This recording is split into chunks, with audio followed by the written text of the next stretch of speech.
Well, guys, tonight I watched House at the End of the Street. This is a movie that I've actually owned for a while, like probably a couple of years, and I saw it and I still had never watched it. This movie was from 2012.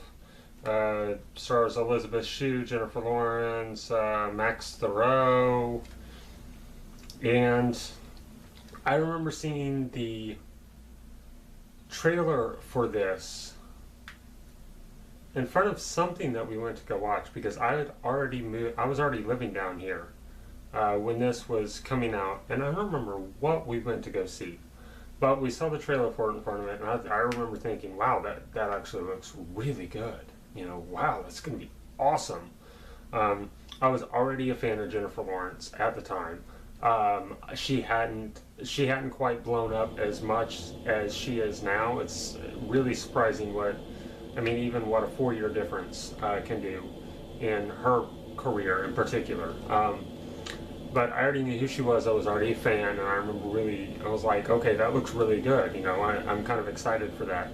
Never went to the theater to saw it. I remember buying it probably not too long after it came out, maybe a year after it came out. I remember picking it up. And I'm just now getting around to watching it, but it's really good actually. It does a very good job of building tension. It has an interesting story. The character development is enough. This is a movie that really focuses on Jennifer Lawrence's character and Max Thoreau. If you don't know who Max Thoreau is, he is definitely somebody to put on your watch list. He hasn't been in a lot of stuff. He has like 18 credits on IMDb. Some of that stuff was from when he was younger, but he's got a lot of talent. He's got a lot of skill. He does very well at playing the shy, reserved character that has some sort of a dark past or some sort of a violent streak, but he always plays his characters as very quiet, very calm, very charming, and he does a really good job of playing that kind of a character. He's also in Bates Motel, and he's fantastic in Bates Motel as the older brother. He's somebody to keep an eye out for. The guy's got a lot of talent. I think he could really have a good career ahead of him, as long as he keeps on making good choices with his roles that he chooses. And he really carried this movie. He is the main reason to watch it. Jennifer Lawrence is in it, and she's great. But without a strong performance from him, this movie would have been nothing. It wouldn't have been very good. Literally, pretty much the whole movie rests around his character. His character and his past, the secrets, and his relationship with Jennifer Lawrence.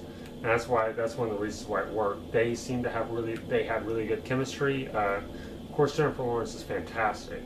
She's amazing already. And they had very good chemistry on screen. It worked together very well.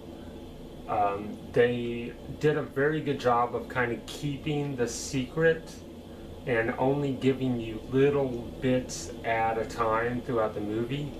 And even then, you had to wonder how much of it was real. You didn't really get the full story up until the very end. The very final confrontation, the final showdown. And even then, it still left you with the question of what was the motive? Why did he do this? And that was one of the things I really liked, was that you literally didn't get an answer for that. And I mean literally until the last 5-10 seconds of the movie. Right before the credits. You got an idea for what his motive was, for why he was doing the things that he was doing. And even then, I only understood, I heard it and I understood immediately. This was his motive. This was why he did this. But a big part of that is because I like the study of human psychology, and I watch a lot of Criminal Minds. Um,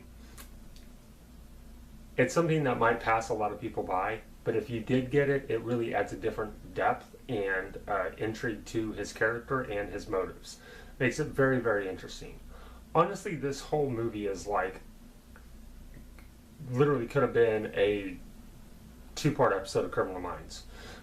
I mean, and I think that's one of the reasons why I liked it. It had a lot of good tension in it. The few jump scares that were in it were really, really well executed. Character development was just exactly enough that you needed without giving you anything more. It was a movie that rested on the weight of the two main characters. All the other characters were just part of it. Elizabeth Shue played Jennifer Lawrence's mother. She did fine with it.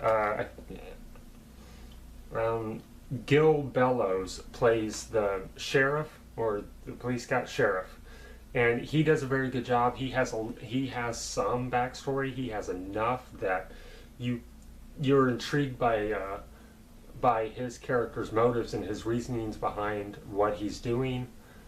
All the main characters were well written. There was just enough story for every character to keep you invested, and the story itself moved along at a good pace for what it was doing. There were a few things that maybe could have been, that was unnecessary, but at the same time, especially one scene with one particular character where a guy got a little too handsy with Jennifer Lawrence's character, Alyssa. One of the guys from school got a little too handsy. She pushed him away, blah, blah, blah. That was a scene that wasn't really needed, but there was a scene later where the guy gets really messed up by Max Thoreau's character in a fight, and it made it a little bit more special, seeing him get his foot just smashed open, because you're like, yeah, that dude was an asshole. He deserved that, So it was one of those scenes that, like, okay, that whole scene could have been taken out, but at the same time, it wouldn't have been as good payoff when this other scene happened. So most everything that was in the movie was in there for a reason. And this had a runtime of, I'm looking, 101 minutes. So it's not bad. It's an hour and 40 minutes. Not a terribly long movie, just the right amount of length.